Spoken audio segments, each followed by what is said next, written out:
Ադրբեջանի ներքին գործերի նախարարության աշխատակիցները հուլիսի 1-ին Բաքվում ձերբակալել են կազմակերպված երկու հանցավոր խմբերի անդամների, որոնք կասկածվում են Իրանից թմրանյութերի տարանցման, ինտերնետ առևտրի եւ կիբեր հանցագործության մեջ։ Ընդ որում ձերբակալվածները Ռուսաստանի քաղաքացիներ են, հայտնում է Report AZ-ը հողում անելով գործակալության ստացած տեղեկատվությանը։ Նյութին կից լուսանկարներ կան, որոնցում երևում է, թե ինչպես են գետնին պարկած մարդկանց մեջքին կապված ձեռքերով ձեռնաշղթաներ հագցնում, իսկ հետո արդեն ձեռնաշղթաներով տանում փողոցով։ Այս շրջանում Ադրբեջանում սկսվել են փակվել նաև ռուսական դպրոցները։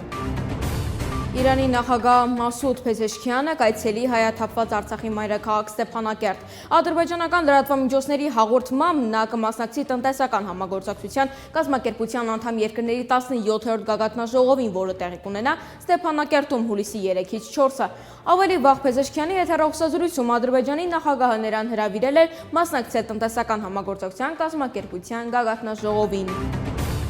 Հայաստանի ագնախարարը հուլիսի 1-ին հեռախոսազրույց է ունեցել իրանցի գործընկերոջ հետ, որի ընթացքում Աբբաս Արաղչին շնորհակալություն է հայտնել Իսրայելի կողմից Իսլամական Հանրապետության դեմ հարձակման ժամանակ Երևանի դիրքորոշման եւ ցուցաբերած աջակցության համար, հայտնում է իրանական Թասիմ լրատվականը։ Միրզոյանը ողջունել է ռազմական գործողությունների դադարեցումը, որը կհանգեցնի տարածաշրջանում կայունության եւ լարվածության նվազմանը, հերթական անգամ դատապարտելով Իրանի դեմ ագրեսիվ գործողությունները։ Հայկական կողմն այս մասին հաղորդագրություն սակայն դեռ չի տարածել։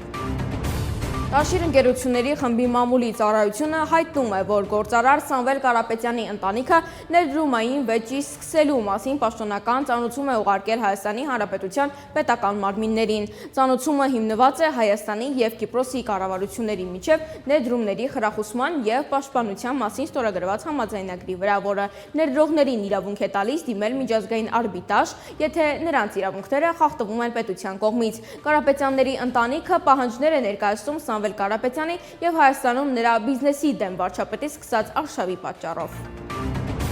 Համացանցում լայն տարածում է գտել հայ մայրիկի թռչեի մտքով տուն երգի կատարումը, որի ժամանակ նա իր երեխայի հետ կրում է զինվորական հանդերձանք, իսկ փոքրիկն այդ ընթացքում քնած է իր գրկում։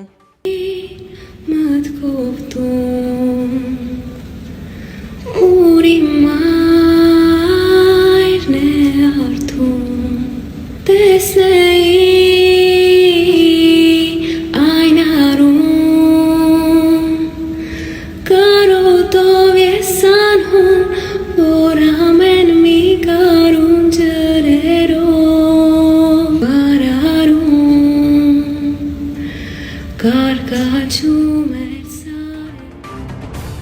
Դերասան Խորեն Լևոնյանը ամուսնացել է, նրա հարսնացուն դերասանուհի երգչի Էմմա Ազիզյանն է։ Եկեղեցում պսակադրությունից հետո համացանցում որոշ կադրեր են հրապարակվել, մասնավորապես հետևորդներին դուր է եկել այն տեսանյութը, որում Խորենն ու Էմման միասին պարում են։